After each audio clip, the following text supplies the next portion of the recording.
आरहत वाङ्मय में कहा गया है, सोच्चा जानई कल्याणम, सोच्चा जानई पावगम, उभयम्पि जानई सोच्चा, जंग छेयं तंग समायरे। मनुष्य के पास 5 इंद्रियां हैं, जिन्हें ज्ञानेंद्रियां कहा जा सकता है। श्रोत्रेंद्रिय, चक्षुरेंद्रिय आदि, कान, आँख आदि 5 इंद्रियां हैं। ये ज्ञान की माध्यम है। इनसे हमें ज्ञान प्राप्त होता है। इनमें 5 में भी संभवतः है 2 इंद्रियां बहुत ज़्यादा, यानी ज्ञान की बहुत बड़ी माध्यम बनती हैं। श्रोत्र और चक्षु, ऐसे नाक से भी गंध का ज्ञान होता है,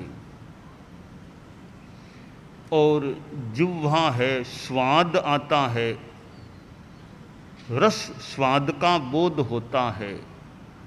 स्पर्शनेंद्रिय से स्पर्श का ज्ञान हो जाता है, ठंडा गरम आदि स्पर्श अनुभूत हो जाता है। ज्ञान तो शेष 3 इंद्रियों से भी होता है, परंतु श्रोत्र और चक्षु, इन दोनों से कितना ज्ञान होता है। हम कान से सुनते हैं, सुनते सुनते कितनी जानकारियां प्राप्त हो सकती हैं, कितने धर्मोपदेश सुनकर के ग्रहण किए जाते हैं। विद्यार्थी स्कूल में पढ़ते हैं, कॉलेज में विद्यार्थी पढ़ते हैं, शिक्षक प्राध्यापक का लेक्चर होता है, भाषण होता है, या अध्यापक बताता है, तो सुन सुनकर विद्यार्थी कितना ज्ञान ग्रहण कर लेता है। आँख से हम कितना ज्ञान प्राप्त कर लेते हैं। पुस्तक पढ़ते हैं, पढ़ने से कितना ज्ञान हो जाता है। चक्षु न हो तो पढ़ने में कठिनाई हो सकती है।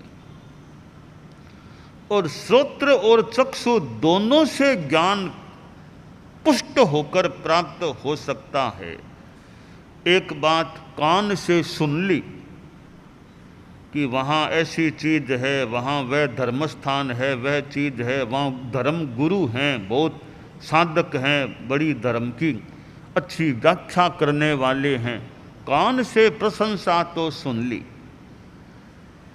पर जब साक्षात उन सन्यासी जी को, गुरु जी को आंख से देख लिया जाए और फिर साक्षात कान से प्रवचन सुन लिया जाए, तो एकदम बराबर बात मिल गई तो मन में आ सकेगा, जो मैंने सुना था ये गुरुजी तो वैसे के वैसे हैं, बड़े साधक लग रहे हैं। तो कान से सुनना और आँख से देखना, कान और आँख में थोड़ा सा ही अंतर है, कुछ अंगुल का अंतर है। कई बार कान से हम सुनते हैं तो जब देखते हैं तो वो बात वैसी नहीं लगती। तो कान और आँख, जो सुना वो आँख से देखने को वैसा का वैसा मिलता है, तो ज्ञान, वो बात, वो सूचना एकदम कन्फर्म हो सकती है, पुष्ट हो सकती है। तो ये 2 इंद्रियां, श्रोत्रेंद्रिय और चक्षुरेंद्रिय, कान से कीर्ति सुन ली। एक भक्त एक गुरुजी के पास गया तो गुरुजी ने इशारा किया कि कैसे आ गए, कैसे आए हो। तो भक्त ने, मैं अपनी शैली में बात बताऊं, एक बात कही कि क्यों आया हूं, इसका कारण यह है। दूरेण श्रुत्वा भवदीय कीर्तिम कर्णौ तु तृप्तौ न चक्षुषी मे तयोर्विवादं परिहर्तु काम है समागतो हम तव दर्शनाय। आश्रय। तो भक्त बोला, बड़ा अनुरागी था, बोला गुरुजी मैं क्यों आया हूँ, इसका कारण यह है कि विवाद को मिटाने के लिए आया हूँ, विवाद को सलटाने के लिए आया हूँ। गुरुजी सुन रहे थे। आगे वह व्यक्ति बोला कि विवाद कोई दो आदमियों का नहीं था, मेरे ही इंद्रियों में विवाद हो गया।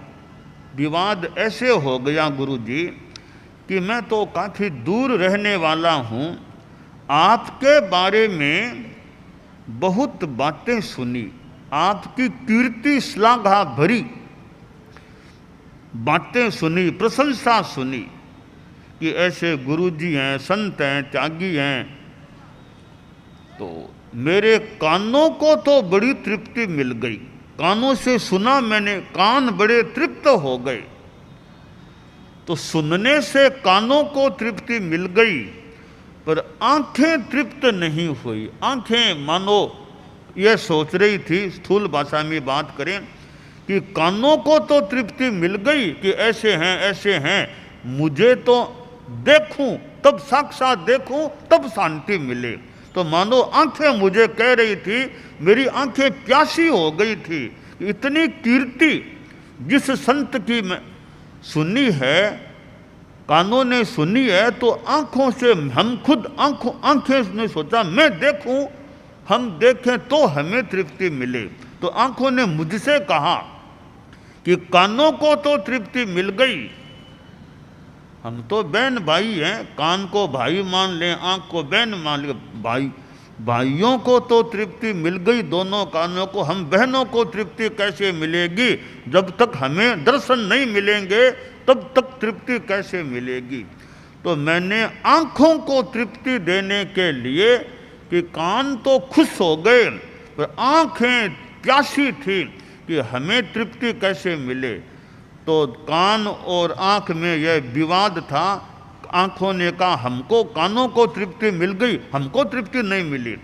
तो आंखों का और कानों का विवाद मिटाने के लिए, आंखों को तृप्ति देने के लिए मैं आपके पास बहुत दूर से आया हूं। अब दर्शन कर लिए, अब आंखों को भी तृप्ति मिल गई।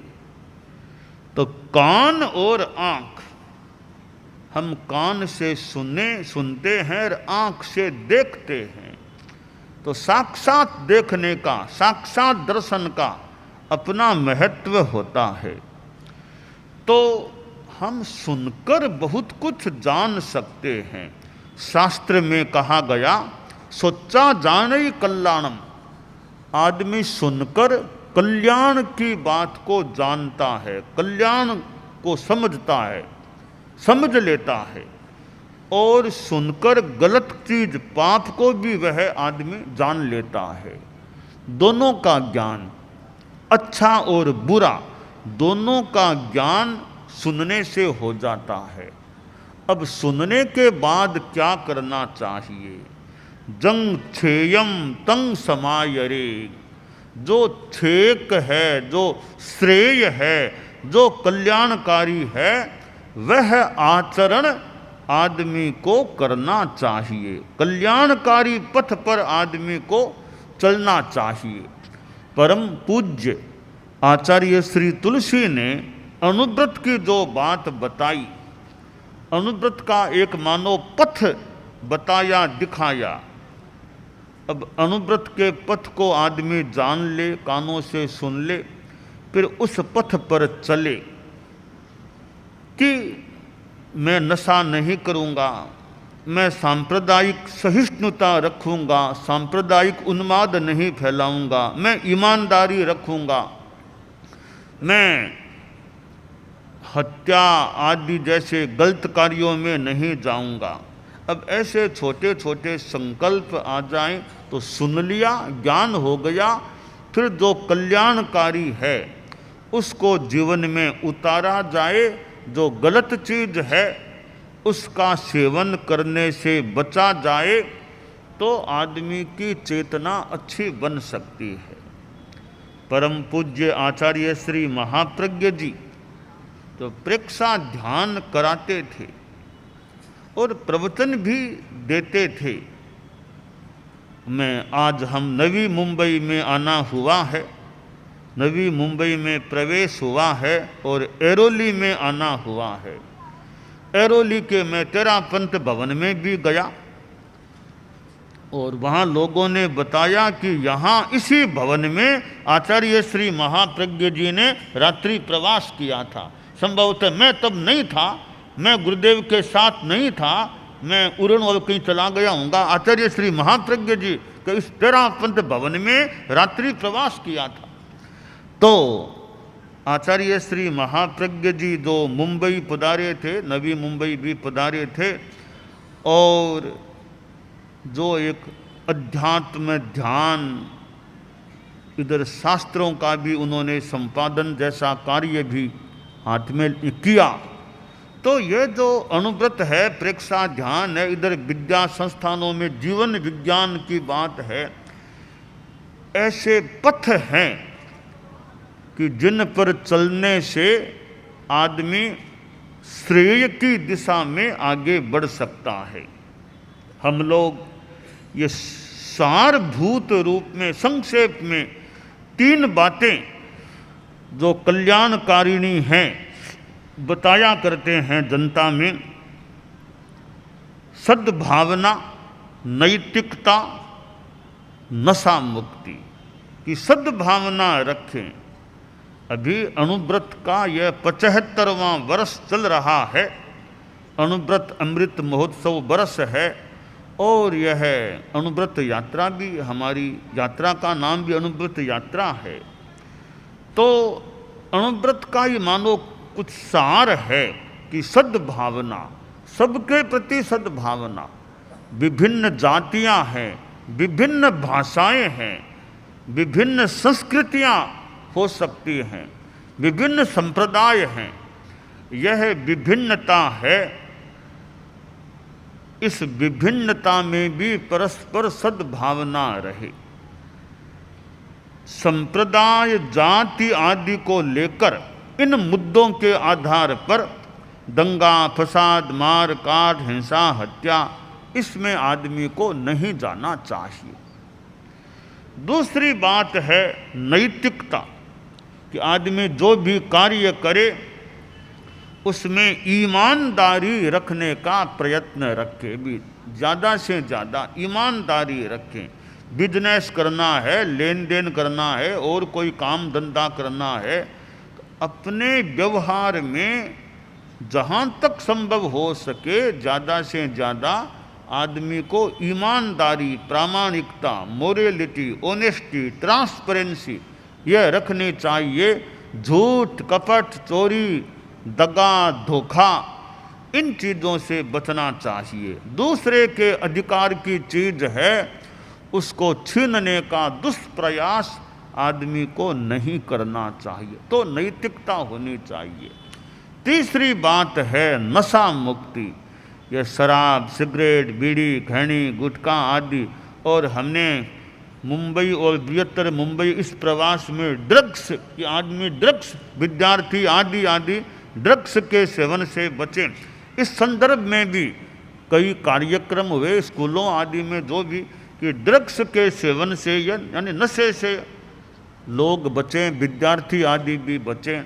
तो संक्षेप में 3 बातें, सद्भावना, नैतिकता और नशा मुक्ति, ये 3 चीज़ें आदमी के जीवन में आ जाएं तो आशा है आदमी का जीवन अच्छा बन सकता है।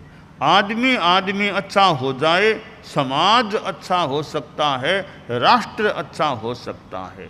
ठीक है, साधु सब न भी बन सकें।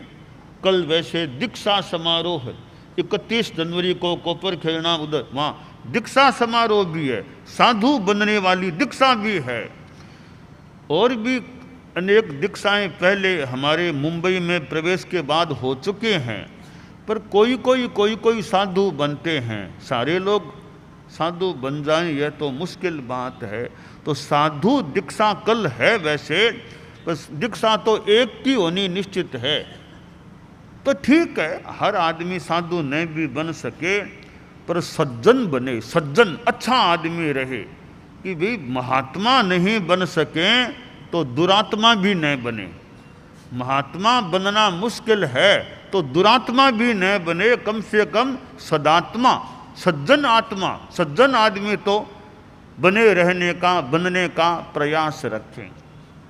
तो जो ये संक्षेप में अनुभूत की, धर्म की, अच्छा जीवन जीने की बातें हैं, सद्भावना, नैतिकता, नशा मुक्ति, ये गृहस्थों के जीवन में रहें।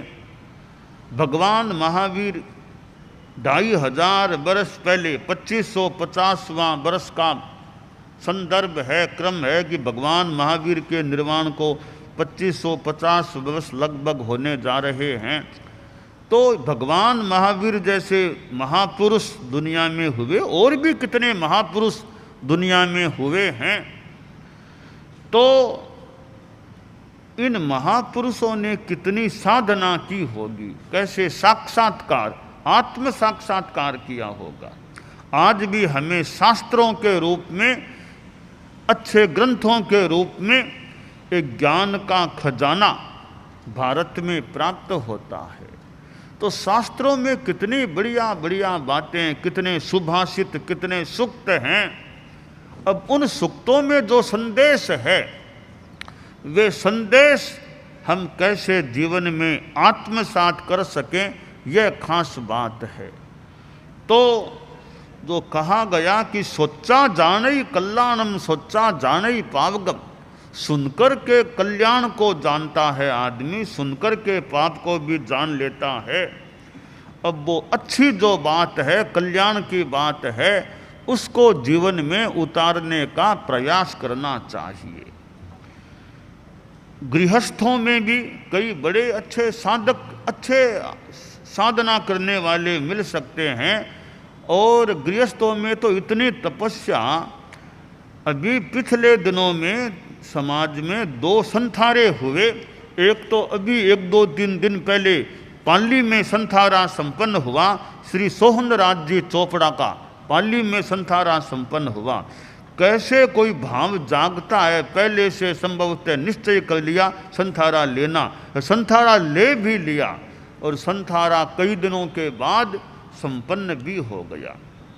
एक उधर बल्लारी में आस्कर्ण जी वेगवाणी, उन्होंने भी इस ढंग से मानो तेजस्वी एक संथारा लिया। तो गृहस्थों में भी बड़े अच्छे कई तपस्वी व्यक्ति मिल सकते हैं, क्योंकि इतना बड़ा गृहस्थों का समुदाय है। वे कपड़ों से गृहस्थ हैं, परंतु कई बार भीतर में काफ़ी एक संयम की चेतना, साधना की चेतना गृहस्थों में भी हो सकती है। और कई कुछ अंशों में गृहस्थ सन्यासी जैसे होते हैं, कुछ अंशों में ऐसा प्रतीत होता है। मुझे सुमति जी गोठी जी की माँ याद आ गई, सरदार शहर से गोठी परिवार मुंबई, वो मुझे याद आ गई बोलते बोलते। वो उनका वेश भी थोड़ा यूँ कुछ थोड़ा साध्वी सा, थोड़ा सा वेश भी है। उनकी धर्म, ज्ञान, साधना, तत्व ज्ञान, और वो ऐसी चीज़ें मानो कुछ अंशों में वो कोई साध्वी का सा संभवतः है उनका वो जीवन देखने को मिला। सेवा, धर्म, ज्ञान, त्याग, प्रत्याख्यान, 14 नियम, वो जो ऐसी बातें। तो अब ऐसे जो गृहस्थ जीवन में भी कुछ अंशों में मानो उनमें पूर्णतः न भी हो, पर कुछ अंशों में साधु जैसा रूप उनमें आ जाता है। और फिर वे अपनी संतानों को भी संस्कार अच्छे दे देते हैं। तो ये जो गृहस्थ जीवन है, इसमें भी साधु न भी बन सकें ऐसे औपचारिक रूप में, तो अपनी जितनी त्याग, संयम, सज्जनता, सरलता, छल कपट नहीं करना, इस प्रकार का जीवन हो तो आत्मा चेतना हमारी पवित्र रह सकती। अब संथारा ले लिया, मान लो ऑफिशियली तो वो दीक्षा आए न भी आए, परंतु अपने 18 पाप का ज़्यादा से ज़्यादा त्याग कर दे, भावों में खूब शुद्धता रखे, तो वह भी एक कल्याण की दिशा में और अच्छी गति से बढ़ने का उपाय हो सकता है। तो सोहनराज जी चोपड़ा का संथारा अभी कुछ दिनों पहले ही संपन्न हुआ, उधर आस्कर्ण जी आश्रय बेगवाणी। तो ऐसे संथारे भी होते हैं, वो भी एक बहुत बड़ी एक हिम्मत की, धर्म की बात है। कैसे आहार को छोड़ देते हैं, तो शुद्ध लक्ष्य से वो साधना हो तो उसका अपना एक महत्व होता है। तो आम आदमी ये सद्भावना, नैतिकता, नशा मुक्ति, इन 3 बातों को भले जैन अजैन कोई भी हो अपने भीतर में रखें, तो एक सज्जनता काफ़ी रह सकती है, संभवतः जीवन अच्छा रह सकता है। हम कान और आँख का बढ़िया उपयोग करें, धर्म की दृष्टि से भी इनका बड़ी उपयोग करें, यह काम्य है।